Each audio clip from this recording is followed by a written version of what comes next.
Hi, my name is Patricia. My daughter Brittany took her life December 7, 2021, after years of narcissistic emotional abuse and parental alienation. She was just a very outgoing child.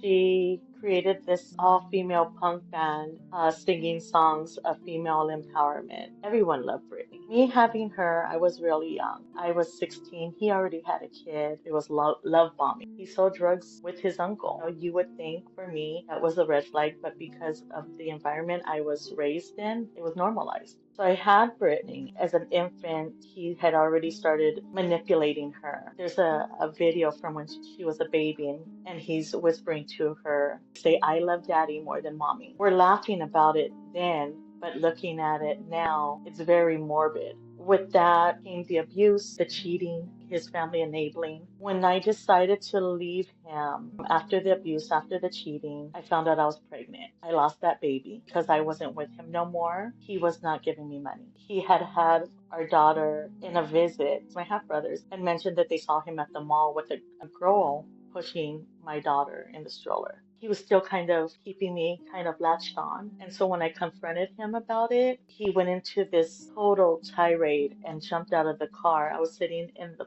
passenger side of the car. He jumped out of the car and he starts jumping on top of the hood and like throwing a fit like a toddler and just kicked in the windshield and just glass just fell all over me. He ended up doing a couple of months in jail. He gets out. He says he's moving to Washington because he doesn't want me throwing him in jail again. I had already had a 2-year-old by the time she was 8, so my son was born. And she was 8 years old. She had spent her birthday there in Washington, and they had invited me. He now had a new girlfriend. They had a child. So at that point, the girlfriend, we're driving in the car going somewhere, and she tells me, we can take her away from you if we wanted to. And I said, you can take her away from me if you wanted to? How is that? She too was on welfare. She was on drugs and he was her supplier. She says, yeah, we can take her away from you because at that point I was in college classes trying to get my high school diploma. Then I was working full time and I had different programs that they were helping me achieve that and taking care of the kids. So that went on. In the times that she would come back from her dad, she would have lice. She would have shoes that wouldn't fit her. Her clothes were torn. The aunts would talk about her. Your mom doesn't love you. Your mom doesn't care. When she was around 10 years old, he said he wasn't going to send her back. And I said, why not? He says, well, because she doesn't want to go. I said, that's not an option. She starts school. I didn't know where he lived. He was always constantly moving. All I knew was what school she attended. One of my friends had told me to go to a legal aid here in LA. So I had to be there early in the morning, and they helped me file the paperwork to finally establish custody. The judge ended up getting the DAs involved. The DAs, notified me saying, hey, we're going to go to Spokane and we're going to go ahead and get the okay to pull her out of school, but we need you to go. And you have to stay in a hotel close to the airport. Once we pull her out, she's just going to have a backpack and whatever she took to school. And she's going to be really scared. And I said, okay. And it was so terrifying because she said, Mom, what's going on? I said, your dad kidnapped you. And she said, no, he said that you didn't want me. And I said, no, sweetie, that's not true. When she was about 14 years old, I had to admit her into the hospital because she had attempted to cut her wrist. And it was weeks after she had returned back from visiting her dad. I had called 911. They put her in a 72-hour hold. They called me the next day, and she had no recollection of what had happened the night before. And that's what scared me because I had to sit there and tell her this is what happened, and she couldn't remember. I was fighting for my daughter's life. He shows up in the hospital with his mom, and his mom is calling me all these horrible names in the book, and my uncle stops her and he tells her, you need to back off. This is not her fault. Brittany's having a mental health crisis. Something's going on and we're going to figure it out. Emotional abuse is so covert, nobody talks about it. And I remember being there in the hospital. Her dad walks in and he bangs he plays this role really good and like the concerned parent. And one thing I've learned is that narcissistic abusers do not care about no one but themselves. My daughter was the collateral damage. He bangs his hands on the counter of the hospital and he's yelling, I demand you release my daughter to me. The social worker comes out. And then she says, is your insurance paying for this? He says, no. And then she says, exactly. Her mother's is. So she's not being released. She's being released to her mother. She gets released. She gets convinced by him to go with him to Washington. I told her it's not a good idea. Again, I get manipulated. You know, his family's there. They ended up taking her. Weeks later, after that situation, she's calling me from her friend's house crying. She just caught her dad's girlfriend sleeping with one of his best friends in the living room, and that she heard her little half brother Antonio calling him dad. I said, "Where's your dad?" She says, "He's in jail." I said, "How long has he been in jail?" She says, "3 weeks." And I said, "You're coming home." She goes, "No, but what about my dad?" She was so trauma bonded to her dad. She was concerned with her dad. And I said, "You cannot be there because your dad is in jail." I had an uncle who works for the airlines, and I told him the situation, and he got her a one-way ticket back ASAP. Brittany started acting out in high school. She almost got suspended from school. The aunt, who lived about an hour and a half away from us, convincing me or manipulating me to let her finish out high school over there. So I agreed to that. Everything is going okay. And then I would make phone calls to her. "How are you doing?" "Oh my God, Mom, I don't want to talk to you." And she'd start lashing out at me. And I'm like, "Hey, what's going on?" And that's when I started to realize that they were brainwashing her into things, narratives. "Your mom doesn't care about you. Your mom sent you over here because she wants to live her life with just, and she truly was brainwashed into believing that. She ended up meeting her boyfriend, which later became her husband there in Palmdale. Because of the alienation, because of the manipulation, she stopped taking my calls for about 2 years. When I finally had her in my life, it was because someone that we had known had passed away. I called her and let her know about the funeral. She came in for the funeral, and my mom's like, "Oh, your mom has to run to the bathroom because she's pregnant." And I wanted to tell Brittany myself. I didn't want it to be told that way. But yeah, having a narcissistic mom, yeah, of course they're gonna do that. Her face just dropped. I said, "But you're always my girl. You're always my queen bee." And I said, "And I love you." And she's like, "Okay," and she was happy. She goes, "Oh my gosh, I'm gonna have a baby sister." And I go, "Yeah." And so she joked, she goes, "Mom, but isn't arthritis kicking in for you?" And we would have jokes like that. We had a communication where she was calling me, and I finally felt like I had my baby back. Then she tells me she's pregnant when I'm like 5 months in. And I was so happy. She's like, "No," she goes, "it's gonna be a girl." And I was bad. And I said, Who said you were bad?" And she goes, and I said, "No." I said, "You were beautiful. You were having experiences in life." And I said, "You were never bad." We were overshadowed by the fact that my daughter's husband, he enlisted in the army. It was myself and anybody tied to Brittany on Facebook had discovered that he was having an affair with someone in his unit.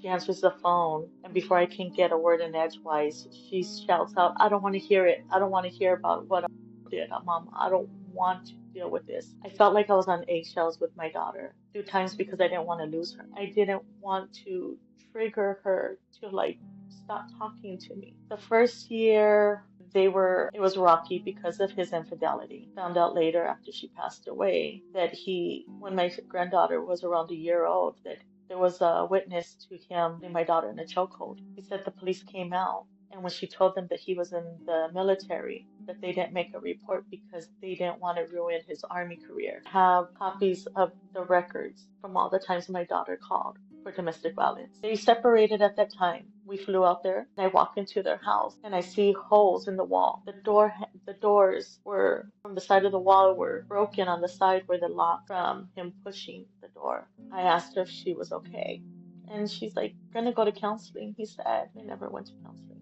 It did continue. He called me in a frantic panic. Brittany tried to take her life, and I couldn't get there to help her. I got the report after she had passed that she had told the hospital that she was having issues with her husband and his cheating and his infidelity and his abuse. She had also talked about, while she was in the care of her aunt, that she was molested. The aunt that made it seem like she was a better mother than me. When my daughter exited the hospital, she called me. She said that my granddaughter was the reason why she didn't want to die. My daughter had adopted this dog, Chapo. My daughter decides that she's going to go back to the aunt's house in Palmdale. And I really didn't want her to. She calls me. She says she's going to school to be a radiologist. And she says, "Mom, I'm getting a divorce. Don't worry, I'm taking up stand-up comedy as therapy. Come see my show." I went to go see her show, and I'm super excited. And I sit in the front, and she sees me, and she hugs me tight, and I hug her. And she goes, Mom, I'm so glad you're here. And I'm like, I'm so glad I'm here too. And she just awesome. She was amazing. In between all of that, he still withhold money. He was now financially abusing her, withholding money. She didn't really talk about it much. She would make comments like, I got daddy issues, or I drink because of my childhood. She had called me in May of 2021. Her and him were living in El Paso, Texas, and they were co-parenting. She had to call the police. She said, because he told me to kill myself. And I said, he told you to what? She goes, yeah, he told me to kill myself. He said something, and I didn't say what she wanted to hear. And she's like, fine. She goes, you want to go ahead and be his mom? You go ahead and take care of him. So at that point, she blocked me from social media. She blocked me from calling her. He had contacted me and told me that in August he was going to have. I asked him where she was, where Brittany was, because from May to August, I did not speak. She alienated me. She blocked me. And he says she's going to drop her off and she's going to go to Washington. And I always told her I didn't want her going back to Washington because it was very toxic. It wasn't healthy. Her dad asking her for money when she barely had any for herself. That was the type of relationship they had. The father was already getting charged child support. He was making her feel bad that I wasn't even getting the child support the state was. It was just back pay. So he was throwing that in her head. Come December, my daughters live in Spokane, Washington. My granddaughter's here with her husband. He got full custody by default, which means my daughter didn't fight in court. He allowed me on my birthday weekend, which was December 5th, to have my granddaughter. We had my granddaughter and my daughter here, the two younger girls here doing gingerbread houses. My daughter calls my son's phone on FaceTime because she knew my granddaughter was here. That was the first time in 6 or 7 months I'd seen my daughter's face, and my daughter looked really sad. My granddaughter did talk to her. She was showing her the gingerbread house that Grandma had bought her. I looked at my daughter on FaceTime and I said, Mama, you look sad. And I said, just come home, Mama. I said, just come home. I said, I know we didn't get the house because this house that we were trying to get it 2 days before it was going to close escrow, the sellers backed out. I said, we didn't get the house, but we can put your stuff in storage and you can come and stay here with us and we'll figure it out. She goes, I don't know, Mom. She hangs up because my husband had called me to check out a box because we were freshly unpacking. I asked my son, I said, your sister hung up. He goes, yeah, Mom. And I said, she didn't tell me happy birthday. He said she had to get ready for work, but she wanted me to tell you happy birthday. I said I wanted her to tell me. That day had went back with her dad, and my granddaughter was going to see her mommy in 9 days. In 9 days, she was going to go up to Washington for Christmas. I had gotten my granddaughter a nice winter coat, for that trip because I know it snows over there. The 7th, I was in San Diego for work. I was at work and I was in the lobby of my hotel. I just gotten off the phone with my granddaughter and I get a missed call from someone who tried to reach me, and I returned the call. It was her dad's younger cousin. He called me to notify me that my daughter had taken her life. He said that they had gotten into a fight about the cats. My daughter was freaking out because she was panicking because she didn't want the house to be smelling like cat litter. And he had cats, 3 cats, and she had gotten really upset with him. She got in his face, and I know my daughter. I know my daughter's anxiety, when she panics. And so she went into the room, and her last phone call was her dad. The acquaintance had told me that he had told her that my daughter was living with him previously and that his dog and Brittany's dog Chapo, that she was asking her dad for shelter. She was like, Daddy, can I stay with you while here? And he told her, you can, but not your dog. I had gotten the death certificate, and it says that my daughter hung herself with a dog leash. He chose his dog over his daughter when she was in a crisis. The days that followed were so hard. There were people involved in all of this. There were, when it comes to narcissistic people, everybody's enmeshed. There are characters that they play, flying monkeys and enablers. So all those people that were part of Brittany's life were there during the smear campaign and, through the years when he was talking about me. My daughter's gone and they're responsible. They haven't returned any of her property to me. Her dog, I hate to say it, but I can assume that they probably put him to sleep because narcissists, they would rather keep things from you than if you're the target of their abuse, they would rather keep those things from you than to be a normal kind, person and give you those things. He made a lie to everybody in that time saying that I was trying to help my ex-son-in-law get my granddaughter, which was so far from the truth. I had no idea what was going on. It was so malicious. As I started to understand what my daughter was surrounded by, she was just engulfed by this evil. The sister took a red eye from here. I got word from a former friend that, oh, you have to call this mortuary because the aunt is trying to say that she's you so they can cremate her without your knowledge. So I Googled the place and got the number, spoke with the woman at the mortuary, and she says, so who is so and so? And I said, that's not her mother. And she says, oh, this changes everything. They were trying to keep my daughter's body from me. She was doing that. The ex-husband was trying to play this role, calling me saying, hey, I put $1,000 on the GoFundMe anonymously. And I didn't know what narcissism was. It was only until after I went to counseling and grief therapy that I knew what it was. I was just not even aware. But at that moment, when he said I anonymously put $1,000 on the GoFundMe, something told me to call him out on it. And I said, you know what? You're a narcissist. And he says, what did you call me? And because this was the first time that I wasn't being manipulated by, what he wanted me to see him as is like, oh, he's a good guy while he inflicted pain and torture on my daughter. I said, you heard me. My husband grabbed my shoulder as I'm on the phone. He's like, hey, don't say that. And I said, no. I said, I stood quiet while he kept poking and poking, and they kept poking. Her father kept poking. The aunt kept poking at my daughter. I said, I never wanted to believe that they were going to be so evil and kept malicious to my baby. I said, and they did. You took my daughter from this world. You caused her not to be here anymore. She told me what you told her. Kill herself. Who does that? He's now kept me from my granddaughter.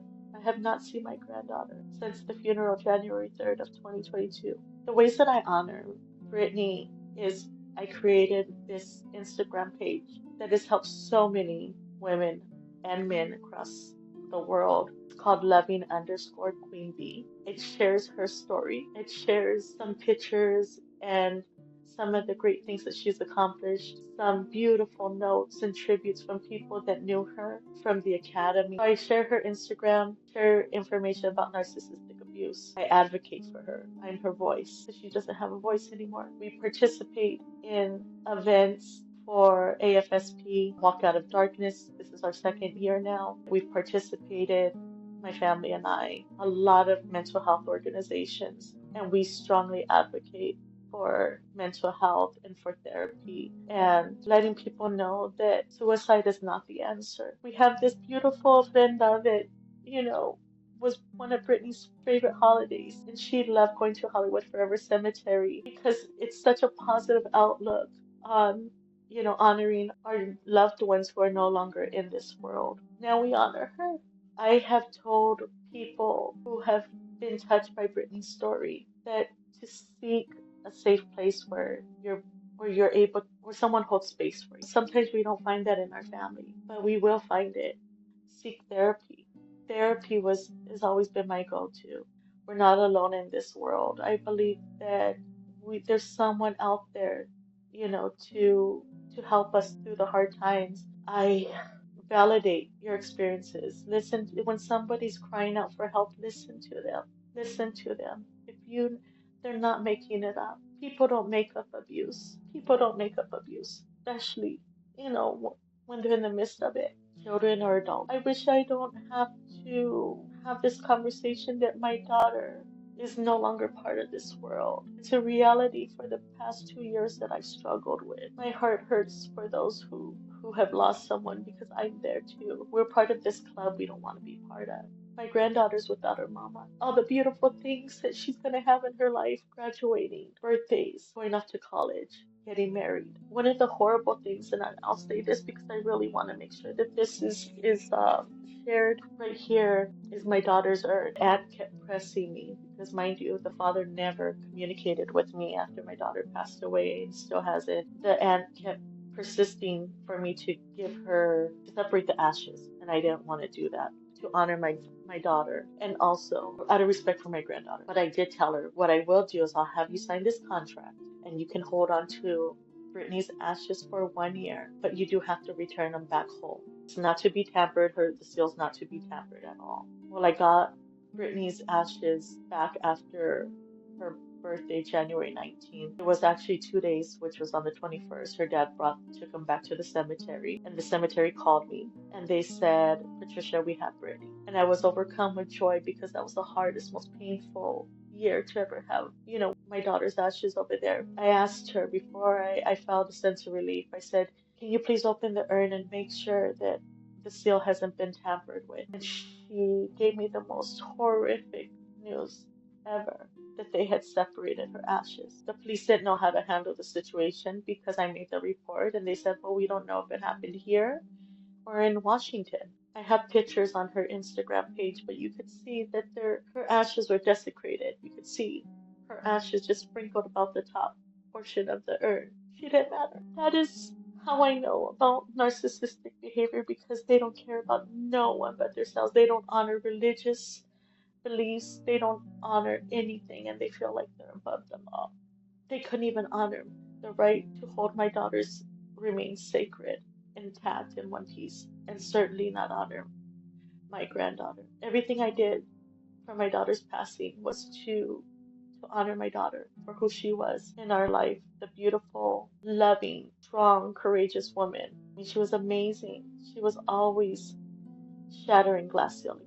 One of the things I think I want to say is that I think some people, in this world can be so cruel and so unkind because they're dealing with their unhealed childhood traumas. And I think it's really important that we take the time to think before we say things. We take the time to think, what comes out of our mouth, because we can bless someone with our mouth or we can curse someone. And this world is so crazy. This world is so unkind. But again, I'm going to advocate for therapy. If you're feeling something, go to therapy, but also be kind to others. If not, silence is golden.